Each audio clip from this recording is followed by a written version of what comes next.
Welcome to the DFIRmas Podcast, is a seasonal short series podcast by ArcPoint Forensics hosted by Amy Moles. In this episode, I'm joined by Shanon Burgess to discuss vehicle forensics. Shanon is a digital forensic expert at Aperture with specialized experience in damaged device and vehicle system forensics. Shanon has forensically investigated cases for over nearly a decade, including recovering data from severely fire-damaged engine control modules via chip swap forensics to identify potential distracted driving via mobile device forensics.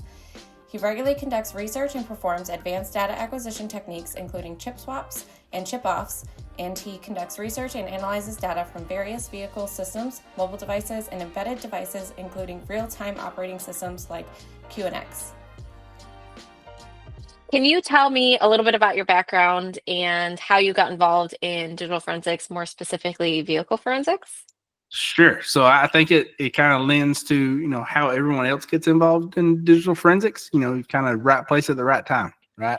So my educational background is in computer science. I've got an associate's degree in computer science. I've also got some courses in various engineering studies that I've taken throughout the years. But I kind of, after I got my associates in computer science, I kind of applied for a job in the forensic engineering field, and specifically, in a company that does accident reconstruction. So they reconstruct car crashes for insurance and civil litigation purposes. And they were experiencing a lot of, because your vehicles nowadays are basically rolling computers. A lot of those systems were getting damaged in the event of these heavy crashes and severe crashes. And they couldn't figure out how to get data off those systems. So me being a computer science background, they kind of looked to me and brought me in to kind of, determine the best techniques to go forward and get data from these systems. From there, so I kind of got into damaged devices first, and then, spread out into vehicle forensics and mobile devices and, anything and everything digital, because it's all recording something about us, right? Oh my gosh. Yeah, I can't imagine all of the things that it's recording. All the technology that they put into some of these vehicles, and it obviously is all over the place depending on the make and model, but like it is amazing what they can fit in. It is. So It is. So you're recovering stuff from damaged vehicles. What's the most damaged vehicle you've recovered data from? Oh, so there's been quite a few that are, we get a lot of fire damage. Obviously a lot of physical damage and water damage too, but I think probably the most severe is always the fire damage modules. And, going off of that, we get a lot of vehicles where, all that's left really is the frame rails. A lot of everything else is combustible within a vehicle. So, you've got some, for instance, an event data recorder or what a lot of people refer to as a black box. It's really the airbag control module in the vehicle. So its primary, focus is to fire airbags. Kind of a secondary feature of that module is to record pre-crash speed in your newer vehicles, your steering inputs, acceleration values, and things of that nature. These typically, they're a metal and aluminum casing, so they're pretty resistant to heat. But once you get up to those, high temperatures where the entire vehicle is melting down to the frame rails, a lot of times the internal circuitry can get damaged too. So those are probably the most severe that I see as fire damaged vehicles. A lot of times these components are really robust and a lot more robust than you think they are. So we have a pretty good success rate for getting data from those. But then again, you never know, right? Until you open the case up, you don't know what you're going to be looking at. Yeah, I feel like it's that famous phrase. It depends. Right. It really does depend. I've seen modules where the outside of the case look terrible, but you open it up and the circuit board is, looks like it just come off the manufacturing assembly line. And then I've seen other, cases where the module looks great and the circuit board looks terrible. So yeah, it really just depends. So what are some of the unique challenges that are very different from vehicle forensics versus traditional digital forensics? So where do I start and how much time do you have? However much time you want. I think, the Probably one of the biggest things versus, and I'll kind of refer to mobile devices because it's easy. So your mobile device, you've got one module, it's the phone, right? Your computer, you've got one data storage, component, and that's the hard drive. Vehicles are basically a network of hundreds of modules, depending on the make, model, and the year, can kind of vary how many modules are within that vehicle. All of these modules are specifically built to do one operation and one operation only. So, you've got your airbag control module that fires your airbags and records pre-crash speed. You've got your infotainment module that runs your infotainment system, your radio, your climate control, and makes all of your device connections for your contacts, call logs, and all that good stuff. You've got radar systems that detect how far away you are from vehicles in front of you, vehicles to your side. You've got camera modules that are recording and doing real-time video as you back up or as you change lanes. So, I think the biggest challenge is figuring out which modules actually store data relevant to your case, and that kind of goes back to understanding what you need for your case, right? And then, making a strategy going forward to kind of figure out where you need to look to hopefully get data. So how long are those videos stored there for? Like, is it a certain period of time or is it a lifetime?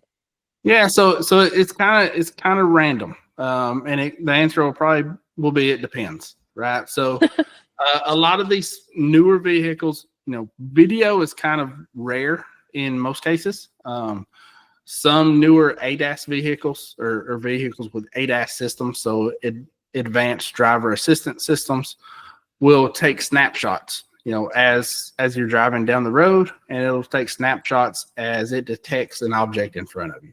So it's not really video in the sense of continuous snapshots. You'll have 2 or 3. And then typically, it depends on how often do you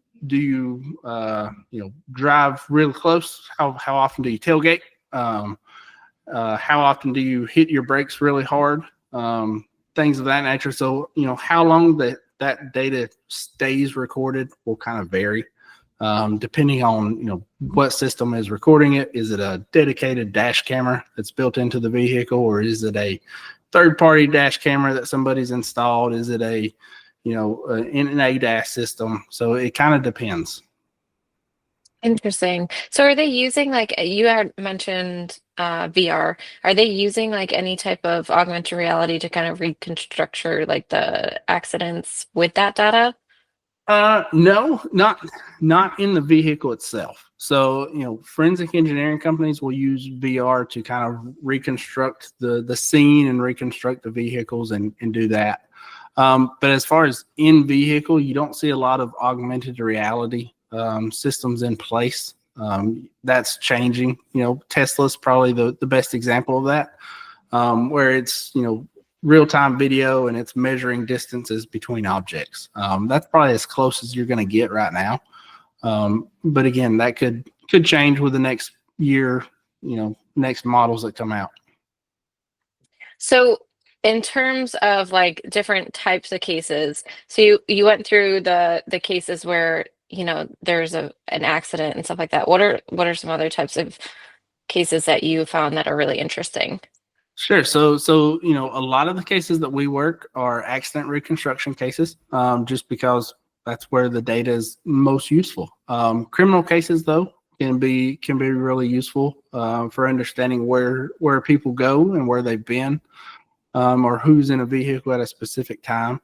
So it's a wide range, but I would say in general, a lot of criminal cases we see, and then obviously a lot of accident reconstruction cases. So so when you're doing vehicle forensics, I'm sure you're looking at like holistically everything. Are you also touching mobile devices as well, like building the picture from what they're doing on their phone, whether it be connected to the vehicle, and then also whatever the vehicle data is providing? Yeah, we do. So, as far as, what you're doing on your phone, the vehicle doesn't record a whole lot of data associated with that. So, when you plug your phone into a car, you're syncing up your contacts, your call logs, sometimes your text messages. Outside of that, what you do on your phone, it doesn't really record a whole lot more than that inside the infotainment system of the vehicle. So a lot of that, exactly what's a driver doing. Is their phone locked? Is it unlocked? Is an app up and running? Netflix or something along those lines. Are they scrolling through social media? All of that we kind of have to get from the phone itself. So yeah, we do take a holistic approach and kind of look at all those. And then a lot of these systems are also cloud connected. So, you may have cloud accounts that are associated with different systems. A lot of times dash cameras will also be storing things internally, but also uploading things to the cloud as well. So are those dash cameras like the ones that are built in or the external or both? Both. So yeah, so a lot of them that we see right now, there's not a whole lot of internal, built-in cameras. Toyota has a few, Hyundai and Kia have a few, but a lot of those will kind of vary across markets too. Like the US market, Hyundai and Kia offer built-in dash cameras for their European market vehicles, but not their American market vehicles. So where you are in the world will kind of change what kind of data and what kind of modules you see in vehicles. So we see a lot of independent dash camera units and a lot of telematics dash camera units. So they're actually tracking, the driver and what they're doing if they're, on their phone for company reasons. So, they've got inboard cameras as well as outboard cameras, tracking when the vehicle turns on, when it turns off, a little bit of everything. Yeah, so you're having to build out like an entire timeline with multiple different devices. Yeah, when you're looking at these cases. Yeah, we do a lot of timelining. And it can kind of get convoluted with all the different data sources that you're looking at. And the other thing is validating those data sources, because the timestamp from, say, a dash camera may not be the exactly the same as a timestamp from a cell phone. So kind of validating and being able to sync up those timestamps can be difficult and require quite a bit of research and testing. So that kind of goes into my next question. Like when you're like providing this evidence in court and stuff like that, and you have to validate that, how do you even go through the discrepancies between the timelines? Yeah, so it's difficult sometimes. So we research and test a lot on our own. So if we've got specific vehicles that are involved in something and we don't know the answers to a question, we'll go out and rent a vehicle if we can and do our own testing to see what is that vehicle recording and how accurate is that data. So, if you've got say for instance, a vehicle that's recording your door events. So anytime you open your door, how accurate is the timestamp for that? Well, we'll go out and rent a vehicle and we'll equip it up with some reference tools to document, an exact UTC time. And then we'll compare it to what the vehicle timestamp is showing us and kind of validate those things. Oh, interesting. Okay. And then as far as like protecting the integrity of that data as you're pulling it off, what does that process look like? Sure. So a lot of hashing goes on into, anytime we get an image, we'll hash it that way to kind of prove that we're not changing any data during our testing or during our research, and just proving that it hasn't changed from the time that we got it off vehicle. Okay. That sounds like a tried and true method, right? I feel like that's what we're doing in all it's forensic cases. Pretty easy, and it's been pretty well tested, so no reason to change it. Yeah, and it's easy to explain in court too, because that's what we all do. So, awesome. So, what are I guess your biggest challenges that you've had to date right now? So, outside of the damaged devices, I think the biggest challenge is understanding the fundamentals of how these systems are working. So, with Apple, you've got Apple file systems. With Android, you've got your Android file systems. Windows has their file systems that you normally see. With vehicles, it's not always that easy. So you've got systems, for instance, an airbag module doesn't use a traditional file system because it's not using a traditional operating system to run. So it's running off of what I'll call, bare metal firmware, right? So, and it's recording data directly to to the memory spaces on the chip. So in that instance, there's no file system that you can peruse. You've got to know where that data is being stored at what memory address. If you don't know that, then you're kind of stuck in the water. Once you know what data is getting stored at what memory address, now you've got to understand how's it encoded. So they don't always store things in miles per hour. It could be stored in meters per second or kilometers per hour. So you've got to know how all that data is being stored. The other thing is for systems like infotainment systems, they're not using, your traditional Windows file systems. They're using, a lot of times they're using QNX, which is made by BlackBerry. If you're familiar with BlackBerry devices back in the day.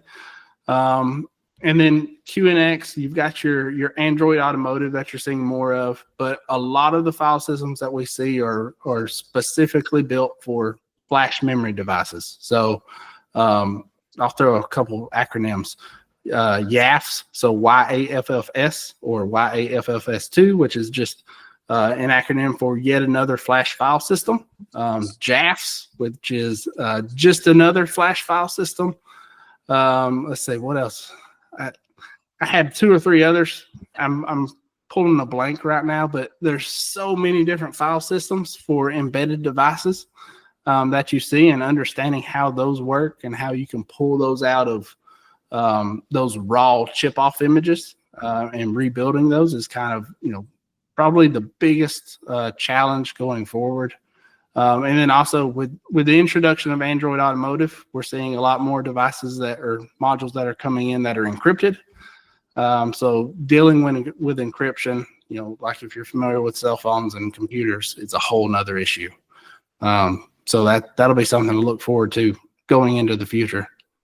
Have you dealt with a lot of that, like up to this point? Not a whole lot. So they're not doing a lot of encryption. Most of your manufacturers aren't. And I say that GM, recently we've seen a few modules from newer GM vehicles that are encrypted. So we're trying to figure out ways to bypass that and get around that. But in a whole, not a whole lot, but I'm sure that'll change going forward. Interesting. Yeah, so I guess when you're looking at, I guess from a digital forensic perspective and just starting out, like what advice would you give somebody who is going in or looking into this very niche aspect of digital forensics? Where do they even start to learn this stuff? A lot of, I don't want to say Google, but a lot of things you can learn from Google, whether it's looking up research papers that other people have written in the past, looking at a lot of older Android devices, because a lot of those, Android devices in the past used yet another flash file system for a long time before they moved over.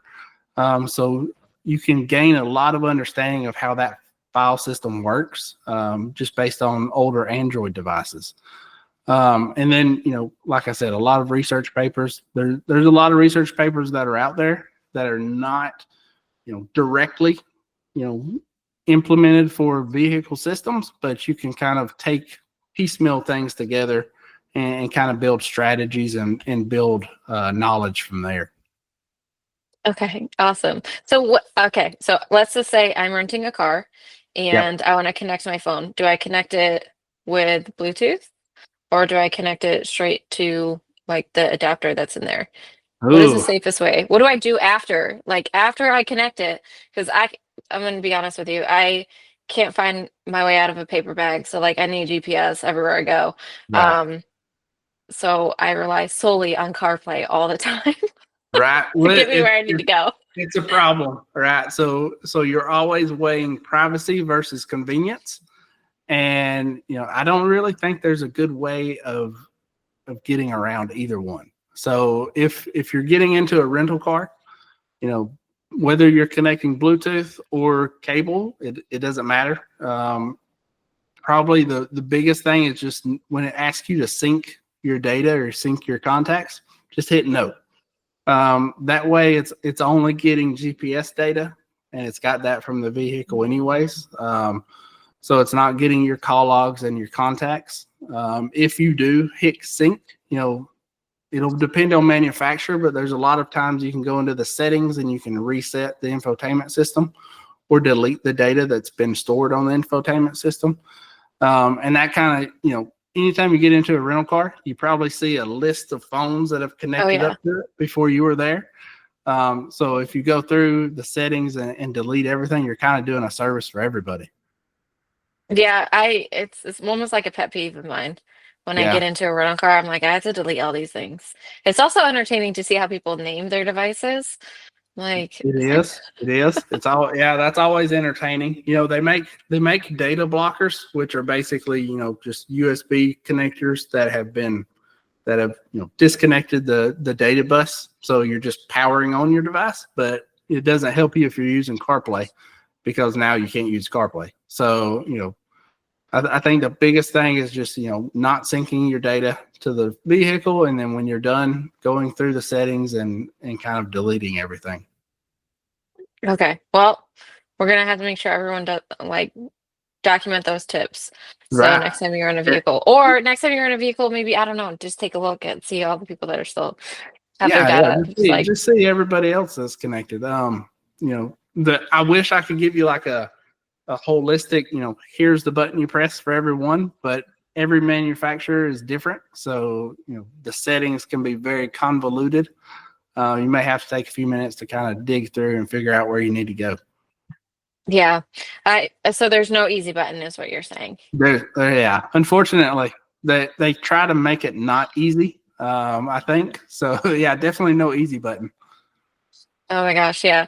Well, just like our jobs, there's no easy button there. So what other lessons learned can you provide our audience? Yeah, so I think, probably the biggest lesson learned is don't make assumptions. If you get a damaged device in, whether it's a cell phone or a vehicle module or a computer, don't assume there's no data, or don't assume all the data is gone and can't be recovered. There's always ways to get data off of systems, whether you're going directly to the chip or the hard drive or anything else. And, there's, for vehicle forensics, you don't always know what's getting recorded and what's not getting recorded. Probably the biggest things that people nowadays look at is the EDRs, so the event data recorders, and the infotainment systems. There's so many other different modules on that vehicle, and a lot of them, we don't know if they're recording anything, or if they are, we don't know what they're recording. So, kind of always go in with an open mind, because you never know what you're going to find. So when you don't have a test vehicle or something along those lines, you get a vehicle you've never worked with before, what do you do? Yeah, so it's difficult. There's not always a best practice put in place, so you've got to kind of build your best practice as you go.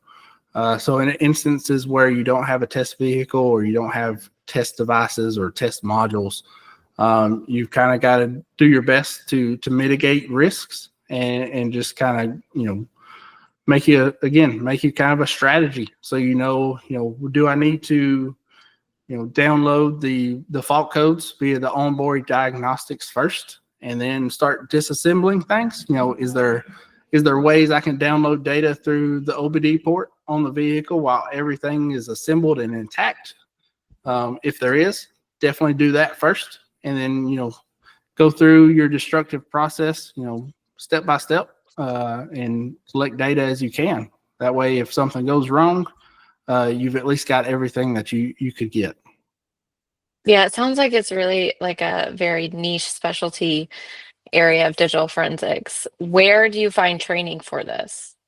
Oh, so there's, that's probably the other problem. There's not a whole lot of training out there for vehicle system forensics. There's Burla, if you're familiar with the tool Burla, they offer some training. There's a couple other vendors out there that I think may offer some training, but really that's the big commercial tool for vehicle forensics is Burla. So outside of that, there's not a whole lot of training. A lot of things are kind of learned on the fly, and through research and documentation. So that's probably another problem that the industry needs to kind of get together on and kind of build up some more training on. But until then, we're kind of it is what it is. So besides Google, what's your favorite open source resource that you go to a lot? Oh, so I do a lot of I look at a lot of research for mobile devices and computers, but just because if a lot of times vehicle systems are using Linux or QNX or these flash file systems. So if there's not a whole lot of data related to it within vehicles, there is a whole lot of data related to it within mobile devices or computers or USB devices or flash drives, SD cards, and having that fundamental understanding of how they work in other systems, we can kind of develop a way to understand how they work in vehicles, because a lot of times it's the same with slight variations. So a lot of research for academic papers is really helpful, and just kind of building your own library from there. Yeah, I think it's really important to have like your favorite resources, like, bookmark tagged, all that stuff for like quick finds. Yeah. Because sometimes when you're in a time crunch, you're like, I know I read this one thing this one time that'd be really helpful in this situation, and naturally I cannot find it just doing a Google search. Yeah, you're right. Yeah, So, because there's so many, I probably didn't touch on this enough, but blog posts from other people. There's so many blogs out there that people will write, research related to certain systems or certain devices, and that can be really helpful. So yeah, anytime you find something like that, bookmark it, save it as a PDF, something, because you don't know when you're going to need it. And like you said, if you can't remember how you found it, you may not find it again. yeah, it may sound really silly, but I actually save off like really important blogs for my job in my notes app on my phone. Yeah, And I that's not put like bad. the title, little description of like maybe keywords of like why I was looking at it, because half the time, and then you can search it.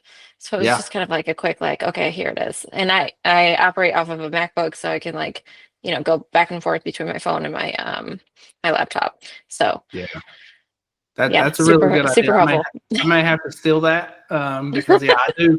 I'll save a lot of I'll bookmark stuff a lot, and then I'll also save it as a PDF, or save it somehow, and then we'll throw it into a library that we've built, and we kind of make it as searchable as we can. But yeah, there's always more out there to learn. So Yeah, it's like my own personal little wiki page. So yeah, that's what it is. Yeah. so okay, well, we're during this obviously festive little theme. What is your favorite holiday tradition you have? Oh, there's so many. I think me. I'll do the family tradition. And that's probably watching the kids put the ornaments on the trees. My wife Oh, is nice. very holiday addicted, so the tree goes up the day after Halloween a lot of times. So Halloween decorations come down, Christmas tree goes up. But then as far as me personally, after the kids go to bed, my wife and I will sit down and watch National Lampoon's Christmas Vacation. Oh, Kind of a classic. dorky movie. It's a classic, though. I love it. It is one That's of my probably favorites. that's probably my biggest tradition. But yeah, watching the kids put up the ornaments is always fun. So we had another guest on the podcast. His name is Kevin Hendricks, and he and his family have a station wagon, and they do the No, Christmas vacation scene with the Christmas tree on top every single year. He that's talks awesome. about it. Yeah. And we're the family, like growing up, my stepdad is obsessed with that movie. So we watch it all year round. We don't watch it No, just during it doesn't Christmas. matter. Yeah, So, and my sister and I can quote the like probably the entire movie. So yeah. It's a classic. Can't beat it. it is. Yeah. There's a lot of really, really awesome Christmas movies that have like that perfect, perfect balance between adult humor and like it's appropriate for the kids. But Yeah. Yeah. awesome. Well, is there anything else you want to share with us before we let you go? No, I think that's it. I'm sure as soon as we hop off here, I'm going to think of 1,000 things that I should have said, or should have said better.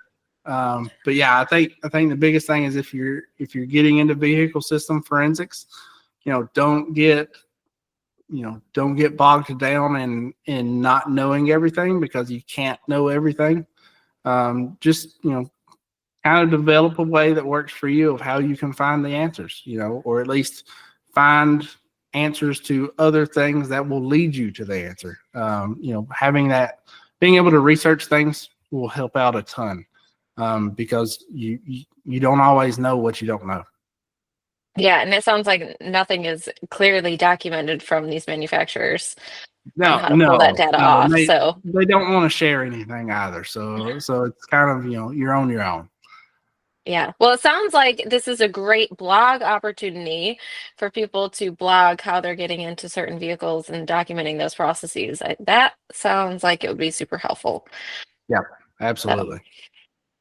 All right. Well, thank you so much for being on the podcast. As usual, awesome guest. So if you have any questions or anything like that about any of the resources we discuss, I will pop them down in the description. And then if you think of anything you want to say, you could always leave it in the comments too afterwards. Sounds good. All right. Well, thank you so much. Happy holidays. Thank you. You too.